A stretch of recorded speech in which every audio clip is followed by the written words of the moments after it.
Na aula de hoje, vamos falar sobre os princípios da democracia. Com isso, queremos dizer duas coisas: os princípios fundamentais da democracia e também o início das primeiras experiências democráticas, na Grécia Antiga, em Roma e nas cidades-estado da Península Itálica. Confere aí.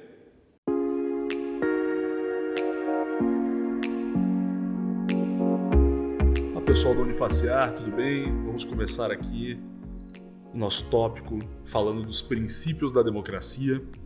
Como foi dito no vídeo inicial, por princípios da democracia a gente quer dizer duas coisas. Sejam os princípios básicos que definem a democracia e seja o começo de fato da democracia, né? A sua origem histórica, o seu início como um processo histórico consolidado, começou há muito mais tempo do que a contemporaneidade, e a partir disso a gente vai poder já pescar alguns elementos que nos ajudam a definir e nos ajudam a entender a democracia como nós todos conhecemos nos dias de hoje. Então vamos lá. Essa pergunta que fica, né? O que é democracia? Parece uma pergunta muito simples, né?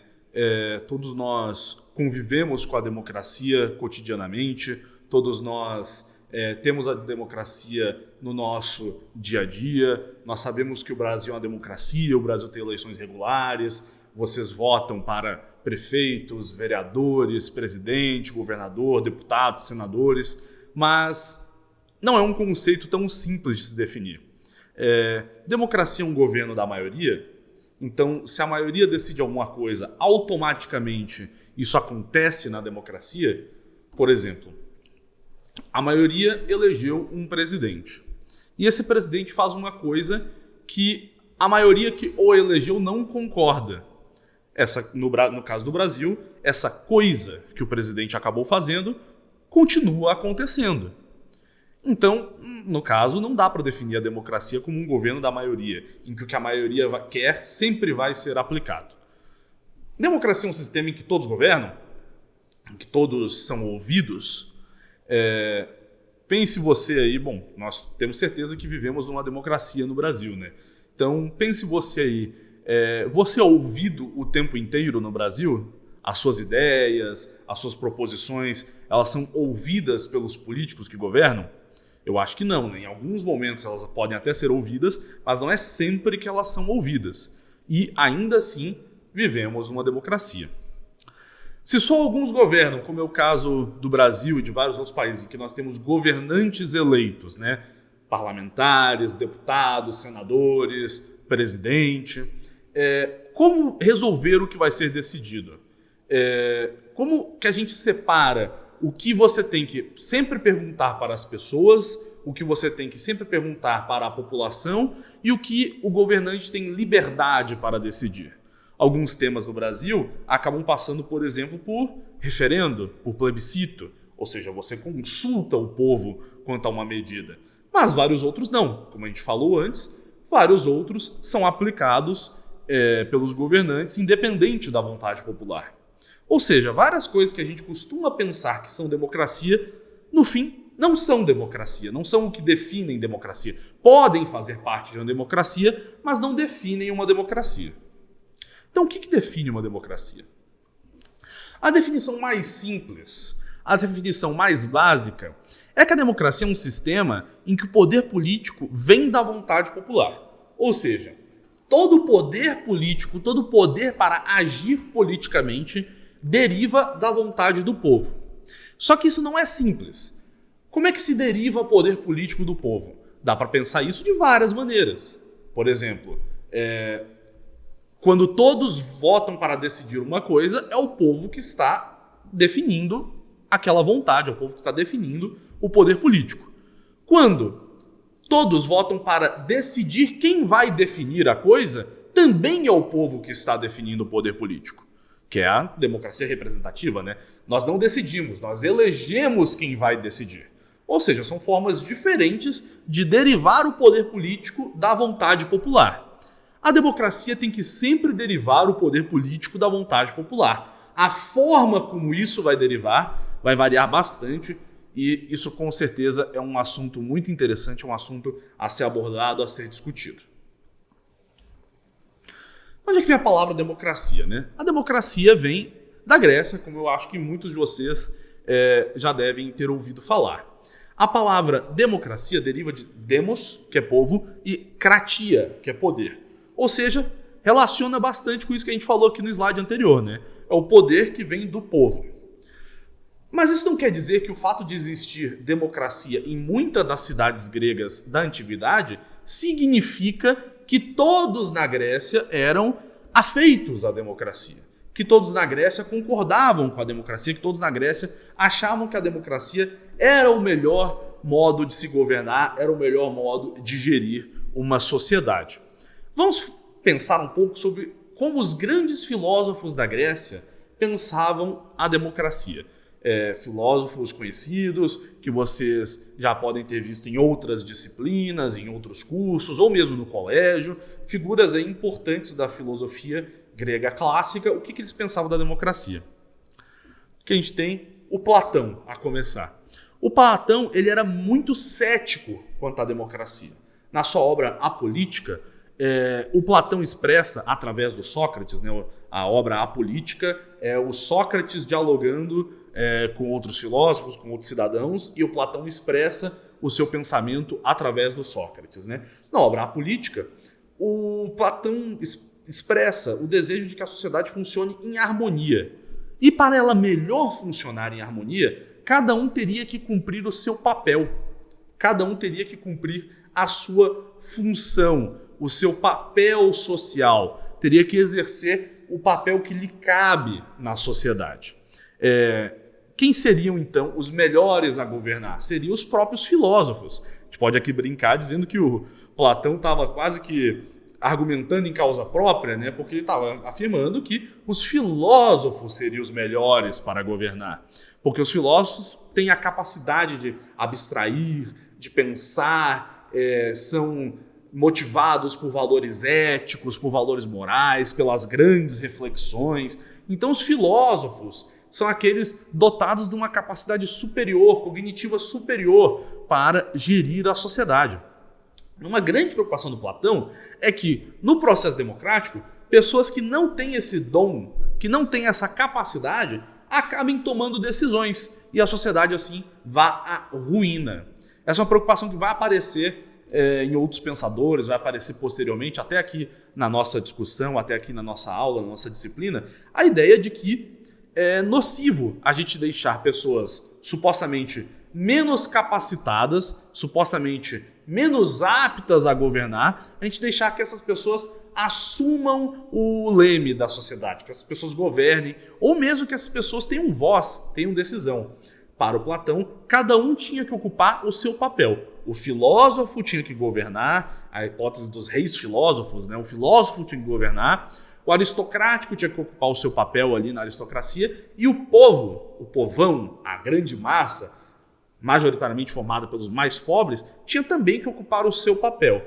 Uma visão bastante conservadora de sociedade que o Platão defendia. E isso está diretamente relacionado à democracia, porque para o Platão é extremamente temerário que a gente rompa, né, com essa harmonia social. O Aristóteles, que foi um discípulo do Platão, também tinha suas preocupações com a democracia. Para o Aristóteles, também cada um tinha que ocupar o seu papel, e uma das grandes preocupações do Aristóteles era manter a vontade geral, ou seja, uma vontade coletiva, uma vontade da sociedade.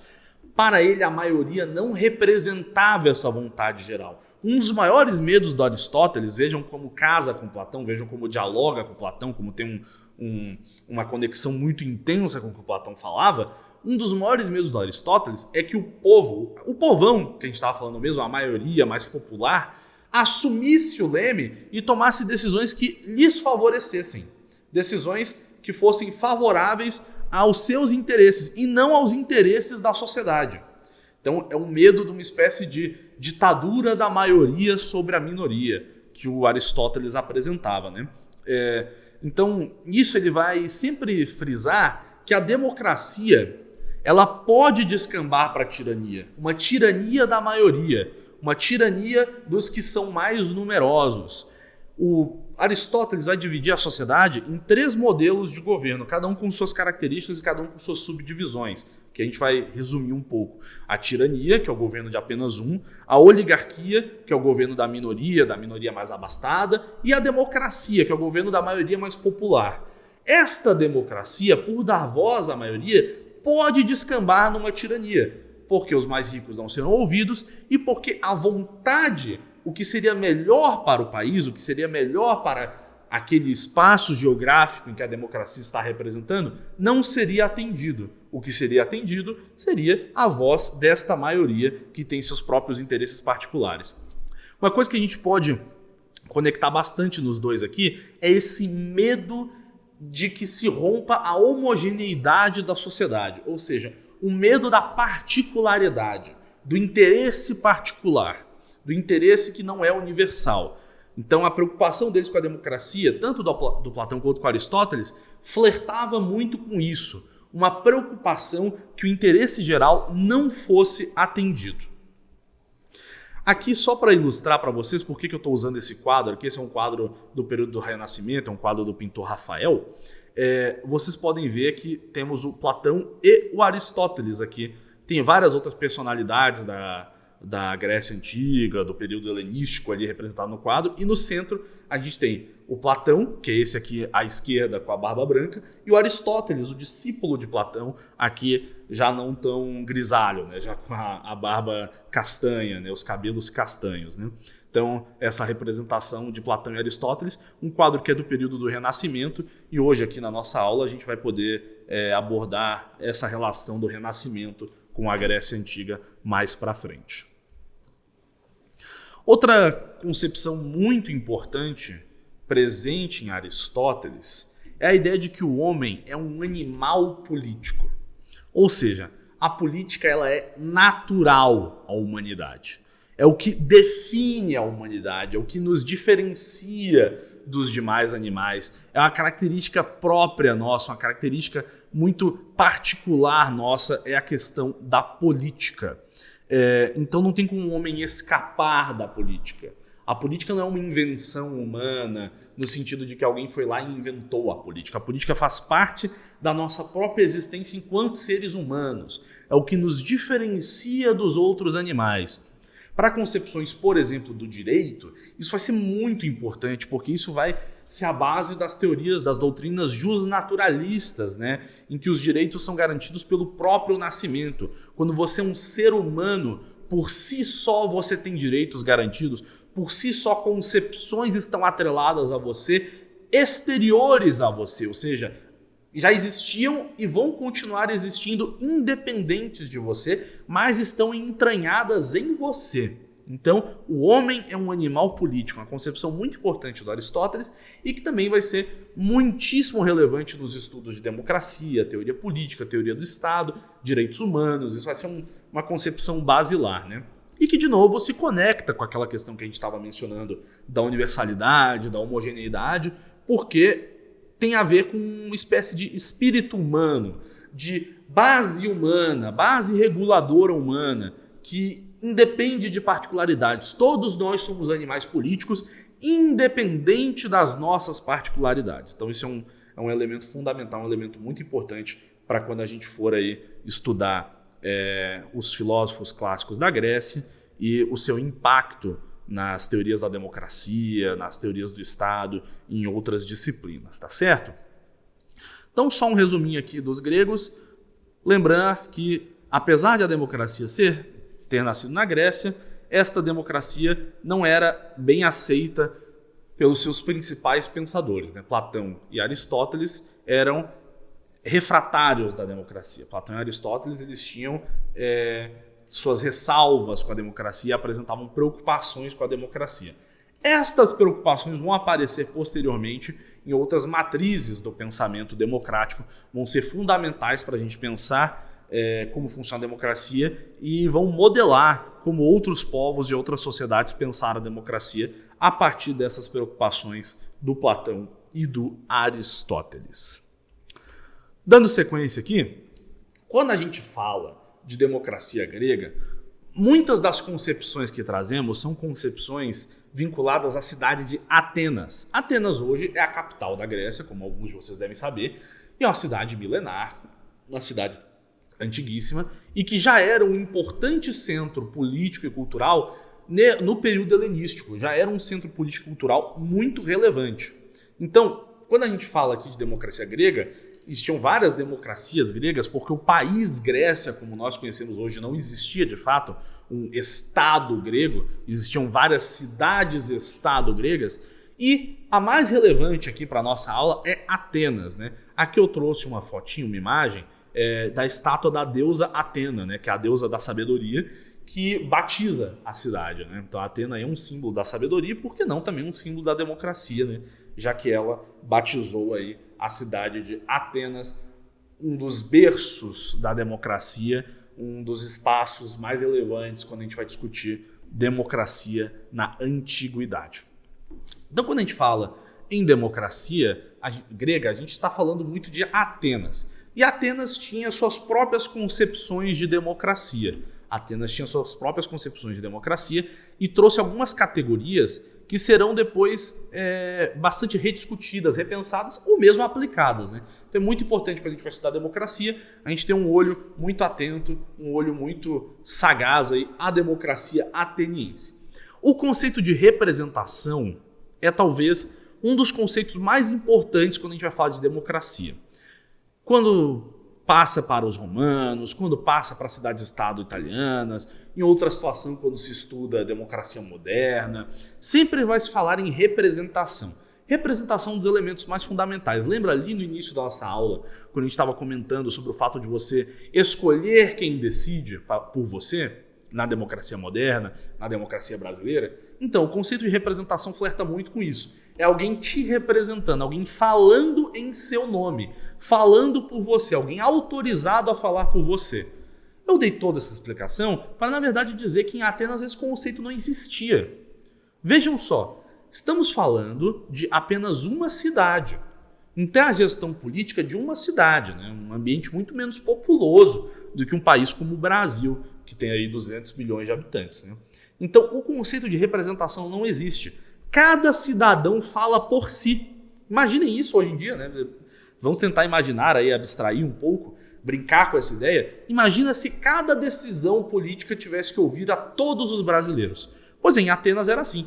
Todos os cidadãos de Atenas, frisa esses cidadãos, meu colega, frisa esses cidadãos, Carol, aluno da Unifacear, porque depois essa categoria cidadãos vai ser muito importante. Mas todos os cidadãos tinham o direito de ir lá falar por si mesmo. Ninguém vai falar por mim. Eu vou lá e falo por mim mesmo. Então isso é muito importante para a gente entender como funcionava essa democracia ateniense e quão diferente ela é, né? E conectado com isso, a categoria de igualdade. Todos os cidadãos, frisa de novo os cidadãos, guarda esses cidadãos aí, firma ele que daqui a pouco a gente vai falar disso. Todos os cidadãos são iguais. Portanto, os cargos públicos podem ser inclusive sorteados. Quando a gente tem que escolher alguém para exercer um cargo administrativo na polis, na cidade de Atenas, a gente pode sortear porque todos os cidadãos são iguais. Isso se conecta diretamente a duas subcategorias, isonomia e isegoria. Isonomia quer dizer que o Estado, o governo, a polis, ela não pode agir com você de forma diferente a como age com os outros. Todos os cidadãos recebem o mesmo impacto das leis entre si. Então não existe um cidadão que é privilegiado em relação ao outro. O governo, a polis, ela tem que agir com os cidadãos da mesma maneira. Isegoria é o sentido inverso. Todos os cidadãos têm o mesmo direito de agir na polis da mesma maneira. Então, todos nós temos os mesmos direitos e os mesmos deveres políticos. A partir dessas duas categorias, isonomia e isegoria, que são duas subcategorias de igualdade muito importantes para a gente refletir aí sobre a democracia ateniense. Para a gente pensar um pouco nos dias de hoje, podemos dizer que, apesar de vivermos uma sociedade pautada pela representação, ou seja, nós elegemos os nossos políticos muito diferente do que era Atenas, o conceito de igualdade é, pelo menos na lei, bastante incorporado na nossa sociedade, especialmente no que tange à isonomia. Teoricamente, digo teoricamente porque uma reflexão mais crítica do direito vai dizer que na prática nem sempre isso é verdade, mas teoricamente a lei é para todos. Então a lei é aplicada a todos os cidadãos da mesma maneira. Isonomia. Agora, o que é bastante diferente é a isegoria. Apesar de todos nós termos direitos políticos iguais, todos nós temos o direito a votar, todos nós temos o direito a ser candidatos, enfim, não somos todos iguais na gestão do Estado. Eu não sou igual ao presidente da República, eu não tenho os mesmos poderes que o presidente da República. Então a nossa categoria de isonomia é bastante similar ao que os atenienses pregavam, mas a nossa categoria de isegoria é um tanto quanto diferente, né? Agora vem o pulo do gato. Lembra que eu falei para vocês da categoria cidadão? Que era para vocês guardarem cidadão, pensarem bastante nesse cidadão aí. É porque além de Atenas ser apenas uma cidade e não um país com 200 milhões de habitantes como o Brasil, o conceito de cidadão em Atenas também é diametralmente diferente do conceito de cidadão que nós temos hoje. Não eram todos os que moravam em Atenas que eram cidadãos. Não eram. Apenas alguns eram cidadãos. Estes eram homens, por homens eu digo indivíduos do sexo masculino. Então, hoje as mulheres, com muita luta, né, conquistaram seu direito a votar, seu direito a ser candidatas, a ocupar postos públicos, os mesmos direitos políticos que os homens. Em Atenas isso não existia. Apenas os homens eram cidadãos. Isso é muito importante. Apenas os homens eram cidadãos. Homens nascidos em Atenas. Então, um estrangeiro que passa a residir em Atenas, esse estrangeiro não é cidadão. Mesmo que ele more muitos anos em Atenas, ele não é considerado cidadão. Não é verdade no caso brasileiro, por exemplo, se a gente vai comparar, uma pessoa que é imigrante, que pega cidadania brasileira, independente de onde ela tenha nascido, ela tem direito a voto, ela tem direito à participação no processo político, né? E por fim, livres. O que eu quero dizer com livres? É porque às vezes a gente esquece que a sociedade ateniense é uma sociedade extremamente escravagista. Era uma sociedade pautada pelo escravismo. Tínhamos muitos escravos, escravos frutos de guerras entre as cidades-estado, guerras com outros países. Os derrotados de guerra, no geral, viravam escravos. A escravidão era presente na sociedade ateniense, ela estava ali no cotidiano, no dia a dia. Então é muito importante a gente pensar que isso por si só já é um conceito de democracia bem diferente, né? Já é um conceito de democracia que difere da nossa contemporaneidade, em que a escravidão foi extinta no Brasil, infelizmente extinta bastante tardiamente, né? Extinta ali em 1888, mas hoje todos os cidadãos são iguais, não existe o direito de um cidadão ser dono de outro ser humano dentro do Brasil. E isso pode parecer um pouco óbvio, mas isso é extremamente relevante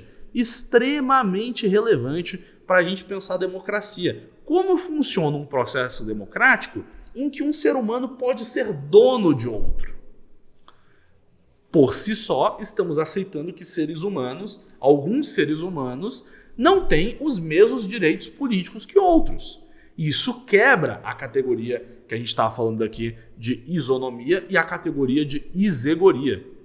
Mas pensem comigo, isso só foi possível em Atenas porque eles pensaram uma categoria cidadão muito restrita, né? Uma categoria cidadão aplicada a só alguns dos atenienses e não a todos os atenienses.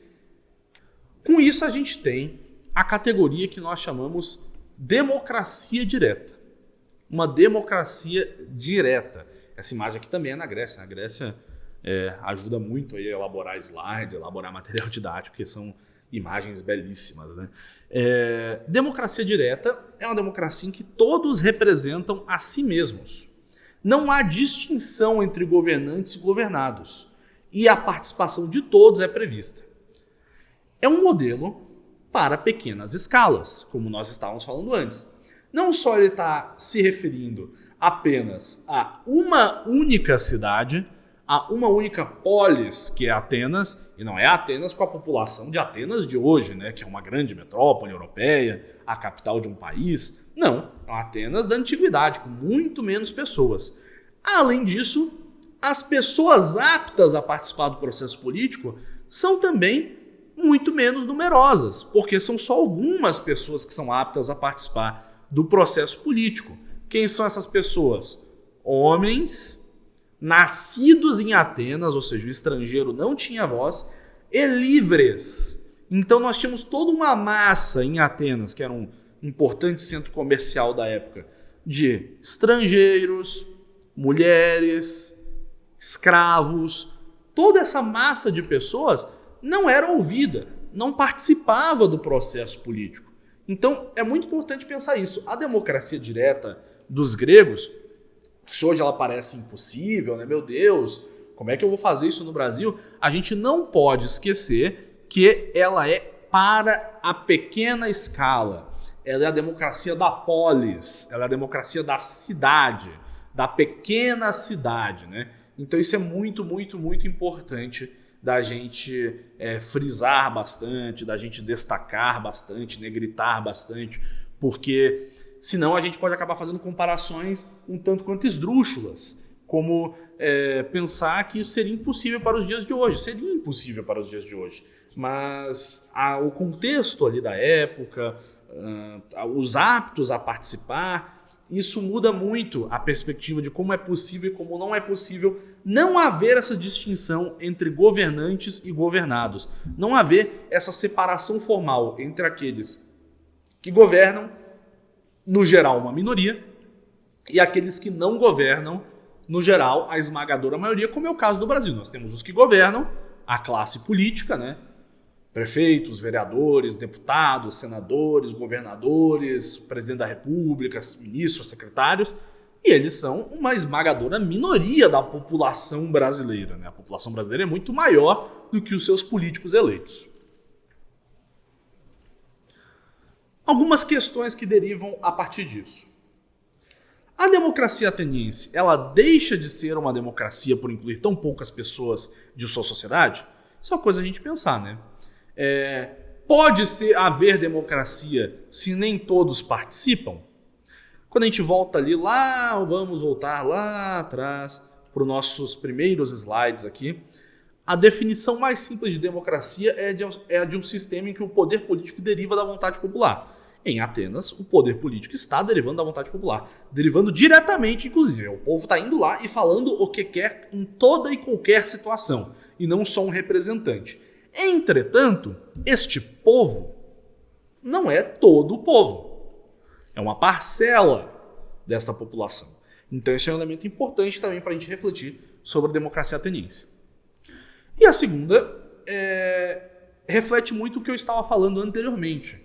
Nós podemos pensar numa democracia direta em sociedades tão grandes e complexas como a nossa? Para dar alguns exemplos, nós tivemos já plebiscitos no Brasil, né? Nós tivemos um plebiscito em 2005, né? Na regulamentação das armas, né? Era um plebiscito se você era favorável ou não ao desarmamento. Nós tivemos um plebiscito em 1993 para escolher a forma de governo, né? Se o Brasil seria uma república ou uma monarquia. Enfim, o plebiscito está previsto na nossa Constituição como um recurso de democracia direta. Ele não é aplicado a toda e qualquer situação. E é o Congresso que tem que definir se aquela situação é ou não é apta a passar por um plebiscito. Mas o plebiscito é um mecanismo de democracia direta em que o povo vai lá decidir o que o governo deve fazer sobre uma questão específica. Além disso, nós tivemos outras experiências, como o do orçamento participativo, consultas online. Não podemos também tirar a internet desse elemento. A internet hoje é também um mecanismo que pode potencializar a democracia direta, que pode potencializar a participação direta dos cidadãos no processo democrático, né? Então também é outro elemento a se trazer, esse elemento da internet, né? Que talvez possibilite um pouco mais de democracia direta na nossa democracia indireta. O que não quer dizer que seja possível excluir totalmente a ideia de representação e tornar a nossa democracia completamente direta, tendo em vista que vivemos em uma sociedade muito populosa, muito complexa, com realidades muito diferentes e que seria difícil ouvir todas as pessoas para toda e qualquer questão. Vamos falar um pouco agora da Itália. da Península Itálica, melhor dizendo, porque o país que nós conhecemos como Itália surgiu só no processo de reunificação ali no final do século XIX. A palavra república é uma palavra muito conhecida do nosso vocabulário, ela surge lá na Península Itálica, ela deriva do latim. Res significa coisa e pública significa do povo, pública, coisa de todos, né? Então a res pública, a república, é a coisa de todos, é a coisa pública, é aquela gestão do que pertence a todos. Percebam aí que já tem um elemento interessante nessa categoria, né? Se existe uma res pública, é porque também existe elemento particular. Também existem coisas particulares. Ou seja, essa é uma sociedade que está admitindo a particularidade, admitindo o interesse privado, o interesse particular. Nós vamos falar disso um pouco mais à frente nos próximos slides, mas já deixando essa pulguinha atrás da orelha de vocês. Se eu tenho que dizer que alguma coisa é pública, é porque alguma coisa não é pública. É porque alguma coisa é privada. E isso é importante para entender a política na Península Itálica. O Império Romano e as cidades-estado ali da Península Itálica se apropriaram de muitos conceitos gregos. Então a gente vai ver como essas concepções que apresentamos até agora apareceram quando falamos em termos de Itália, né? Em termos de Roma, em termos das cidades-estado. Vamos começar por Roma, né? Mais uma imagem belíssima aí, né? Do Panteão, né? Que fica ali na cidade de Roma, que hoje é a capital da Itália, assim como Atenas também é uma cidade que continua relevante, né? Também é a capital de um país. O republicanismo romano ele era pautado pelas ideias de inclusão e participação. Então, você pensava no cidadão, também uma concepção estrita de cidadão, como um indivíduo participante, ou seja, como um indivíduo que tem que atuar diretamente na política. Entretanto, há a ideia de representação, um começo da ideia de representação, a gente tem a figura dos cônsules. O cônsul é o sujeito que administra a República Romana. Ele tá perto do que seria um presidente hoje, um poder executivo. Nós temos os senadores, né? Nós temos ali os senadores e fora esses senadores, que é o parlamento, né? Temos também a figura do cônsul, que é eleito. O cônsul é eleito para exercer o seu cargo. Então nós temos aí a ideia de eleição. Uma eleição que vota para alguém representar, para alguém falar em meu nome. Já temos aí uma importante diferença em relação às concepções atenienses.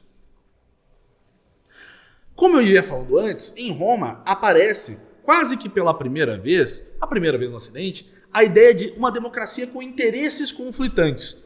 Enquanto os atenienses estavam muito preocupados com a homogeneidade, tanto os defensores da democracia quanto os seus críticos, né, como Aristóteles e Platão, que nós vimos antes, os romanos admitiam a ideia de interesse particular como alicerce da política, como base da política, a defesa do seu interesse particular, um interesse particular contra o outro, se digladiando, se enfrentando. Então isso é muito importante, isso é muito, muito relevante. A gente pensar que isso que é tão comum hoje na nossa política, né? Nós temos posições divergentes sobre várias coisas, nós pensamos diferente, um vota no candidato A, outro vota no candidato B, um acha que tal postura é a melhor para a economia, outro acha que a outra postura é melhor para a economia, vários temas polêmicos, vários temas políticos, são interesses particulares. Eu entendo que não existem concepções e interesses que são de todos, universais, que existe a particularidade, existe a disputa. E a forma que Roma encontrou para equilibrar isso é o governo misto. Um governo que iria, ao mesmo tempo, equilibrar o interesse do povo, que ia votar, com o dos aristocratas, que ocupam o lugar no Senado para representar o povo, para ter sua própria voz. Então o cônsul ele era eleito pelo povo, mas havia também um Senado de aristocratas. Essa ideia de equilibrar vai ser muito presente em democracias modernas. Por exemplo, a Inglaterra até hoje tem um parlamento popular, né? Que é a Câmara Baixa, né? Essa Câmara Baixa seria o correlato aos deputados aqui. Mas existe também, lembrando que a Inglaterra é uma democracia, mas é uma monarquia também, né? Então existem essas relações nobiliárquicas muito fortes na Inglaterra. Temos também uma Câmara dos Lordes, que são pessoas com título de nobreza. que é o que é equivalente ao Senado aqui, que é a Câmara Alta. Então, ou seja, essa concepção de governo misto vai ser muito importante para pensar o bicameralismo. A ideia de você ter um Senado e uma Câmara de Deputados, uma Câmara do Povo e uma Câmara dos Lordes. Então isso vai ser muito importante, né? O Cícero, que é um dos principais filósofos da República Romana, um dos principais pensadores do governo misto, mas vários outros formuladores da democracia romana se inspiravam em quem? Se inspiravam muito em Platão e Aristóteles. Eles tentavam fazer um governo que evitasse os problemas da democracia que o Platão e que o Aristóteles estavam trazendo. Especialmente o Aristóteles, que vai diferenciar tipos de democracia, tipos de oligarquia, tipos de tirania.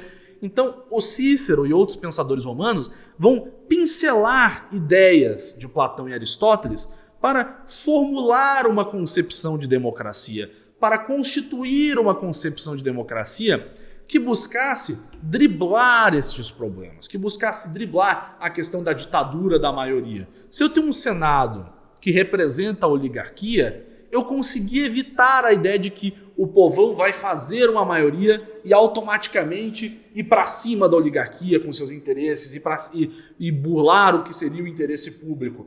Isso é muito, muito importante. Isso é muito, muito importante, é fundamental. A gente vê, por exemplo, um dos primeiros casos talvez de ciência política, né?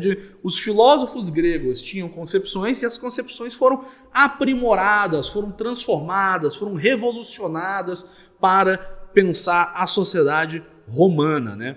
Então, com isso, nós podemos sempre conectar Grécia e Roma. Ideias gregas influenciaram diretamente ideias romanas, né? E aqui a gente tem Platão e Aristóteles, que eram críticos à democracia, como os principais referenciais para a democracia romana, para a República Romana. Isso é muito importante. Aqui a gente vai falar um pouco da democracia nas cidades-estado, né? As cidades-estado surgiram muitos séculos depois da República de Roma. Depois da República de Roma virou um império, né? Tivemos o golpe ali do Júlio César, ali, do Marco Antônio, e aí Otávio Augusto se torna o primeiro imperador de Roma, temos a República Romana acabando, a democracia romana acabando e virando um império. Depois da dissolução desse império, nós passamos pelo período da Idade Média, que também é um período que não é democrático, né? É o chamado feudalismo, que talvez muitos de vocês tenham estudado em aulas de história, não vamos poder nos aprofundar aqui, mas em que títulos de nobreza e posse de terra definiam quem tinha o poder político e quem não tinha. Então não é uma democracia, né? O poder não está derivando do povo.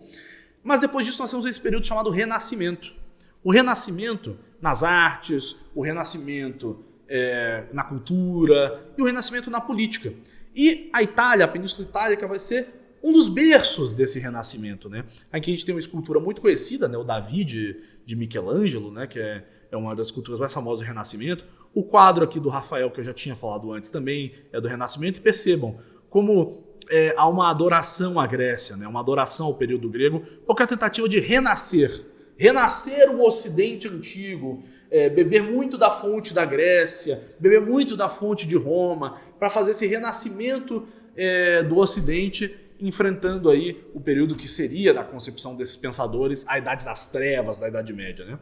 Então, essas cidades-estado, a gente fala cidades-estado porque eram cidades que tinham um governo próprio, né? A Itália não era um país unificado ainda, né? Cada cidade tinha o seu governo, foram um dos principais palcos desse processo. E aqui dois pensadores importantes, né? O Maquiavel, né? Nicolau Maquiavel, e o Francesco Guicciardini. E temos aí, nesse período, pensadores importantes como Nicolau Maquiavel, o Francesco Guicciardini, que vão formular a noção de que um governo democrático ele é aceitável, desde que haja o governo de poucos aptos a governar. Essa noção vai ser base para as democracias modernas, para os estados grandes e populosos, né? O Maquiavel, especificamente, não era um amante da democracia, né? Uma das obras mais conhecidas do Maquiavel, chamada O Príncipe, é ele instruindo um príncipe ali da família Borgia, né, na cidade de Florença, a como ele governar de maneira melhor, como ele reger melhor aquela sociedade. E reger melhor, a gente não está falando em como ele vai reger para que as pessoas de Florença fiquem mais felizes, e sim como ele vai reger para que ele se mantenha no poder. Perceba essa diferença importante. Maquiavel não é um pensador da democracia, mas essa concepção vai ser absorvida pelas democracias modernas, que é a ideia de aceitar o interesse particular, assim como havia, né, na Roma Antiga, mas aceitar esse interesse particular sempre pensando que é uma disputa de interesses, que o sujeito quer poder e que isso não é necessariamente um problema. Se esse sujeito melhorar a vida das pessoas buscando poder, ótimo, faz parte do processo democrático, é assim que esses pensadores enxergavam. Então, o Renascimento vai trazer um retorno a essas concepções romanas, um retorno a essas concepções gregas, né? Pensar a democracia que não é uma democracia direta necessariamente, uma democracia em que todos falam ao mesmo tempo, aceitando a ideia de representação, a ideia de representação de interesse particular. Isso vai ser muito presente, vai ser uma das bases da democracia nas cidades-estado, né? Então, resumindo um pouco, para a gente não esquecer enquanto olhamos aqui as nossas referências, né? Resumindo um pouco, tivemos uma democracia direta na Grécia. Essa democracia direta foi contestada pelos filósofos que viam problemas nela, distorções nela, com Platão e Aristóteles. Essas contestações formularam parte da democracia romana, da República Romana, e posteriormente nas cidades-estado da Península Itálica, essas problematizações também foram aplicadas e a partir da soma, do amálgama, de alguns conceitos da democracia ateniense, com algumas problematizações dos próprios filósofos gregos, aprimorados pelos romanos e pelos pensadores das cidades-estado italianas, a partir disso se formou o que depois nós vamos chamar de democracia moderna. Então era isso, pessoal, a nossa aula, o nosso encontro. Espero que tenham gostado. Um grande abraço e até a próxima. Muito obrigado por assistir a essa aula e nos vemos na próxima. Até!